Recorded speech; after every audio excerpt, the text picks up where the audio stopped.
Penting buat orang tua, jangan perlakukan anak seperti ini, otak rusak dan lupa sholat. Simak penjelasan UAS. Ustadz Abdul Somad atau UAS memberikan kabar gembira. Istrinya, Fatimah Az-Zahra, baru saja melahirkan anak pertama mereka. Anak tersebut berjenis kelamin laki-laki. Ustadz Abdul Somad menjelaskan proses persalinan dilakukan tadi malam.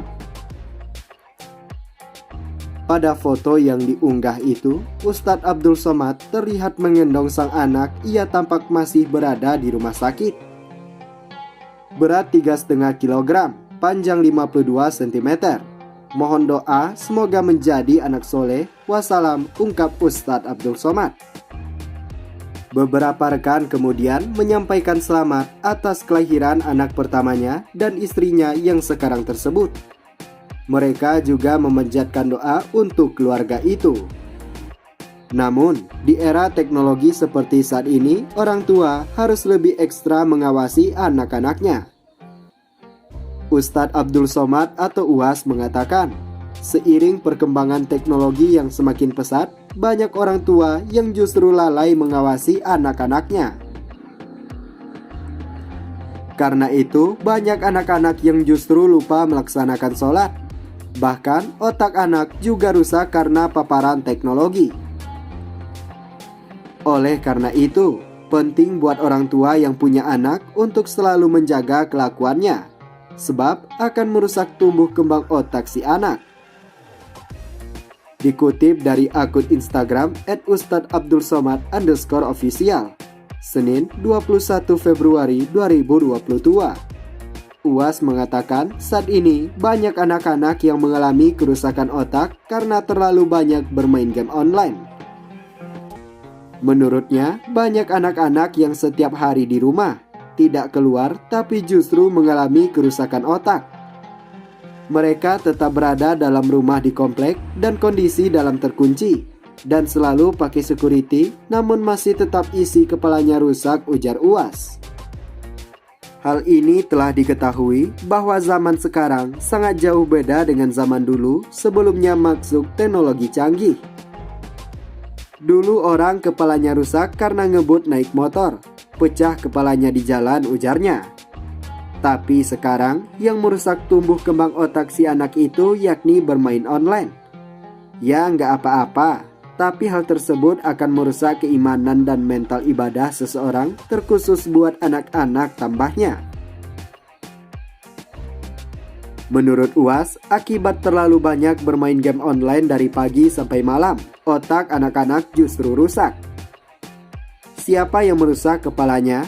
Main game online, nggak tahu sholat, nggak tahu semuanya, tapi tiap pagi, petang, siang, malam main game online terus, kata UAS.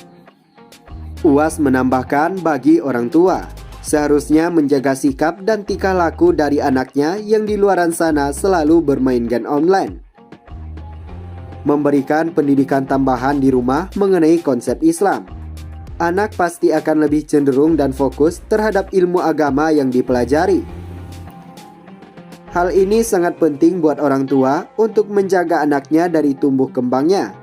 Salah satu menjauhkan anak yang hobinya game online. Alangkah baiknya memasukkan ke pesantren, sebab di sana jelas mereka diberikan pendidikan tentang ilmu agama. Yang soleh dan rajin sholat merupakan kebanggaan setiap orang tua. Namun, di era teknologi seperti saat ini, orang tua harus lebih ekstra mengawasi anak-anaknya. Abdul Somad atau UAS mengatakan, seiring perkembangan teknologi yang semakin pesat, banyak orang tua yang justru lalai mengawasi anak-anaknya. Karena itu, banyak anak-anak yang justru lupa melaksanakan sholat, bahkan otak anak juga rusak karena paparan teknologi. Menurutnya, banyak anak-anak yang setiap hari di rumah, tidak keluar, tapi justru mengalami kerusakan otak.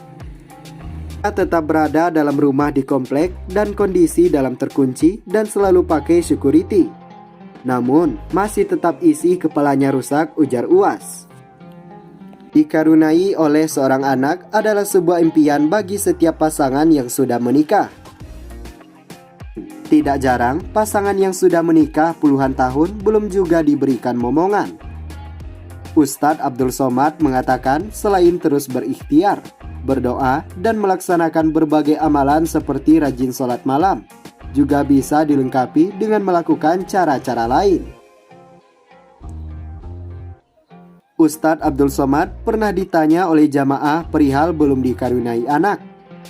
Lantas UAS memberikan jawaban. UAS memberikan contoh teladan dari Nabi Ibrahim alaihissalam dan istrinya Sarah. Kedua pasangan ini sudah dicap oleh masyarakat pada zaman itu tidak akan dikaruniai anak karena umur yang sudah tua.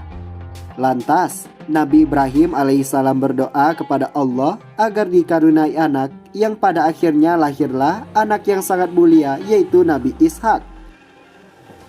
Namun sebelum Nabi Ishak lahir, Nabi Ibrahim menikah dengan istri keduanya, yaitu Siti Hajar, yang melahirkan anak yang patuh dan seorang nabi, yaitu Ismail. Dari kisah ini UAS menjelaskan bahwa apa yang tidak mungkin bagi manusia sangat mudah bagi Allah Subhanahu wa Ta'ala. UAS lantas memberikan contoh ikhtiar atau usaha bagi pasangan agar dikaruniai anak, yaitu dengan berdoa. Allah Subhanahu wa Ta'ala bukan tidak suka kepada kita jika memiliki anak. Namun Allah ingin melihat engkau berdoa di tengah malam, ujar UAS. Berdoa di tengah malam, sholat tahajud, sholat witir, dan membaca surah Yasin.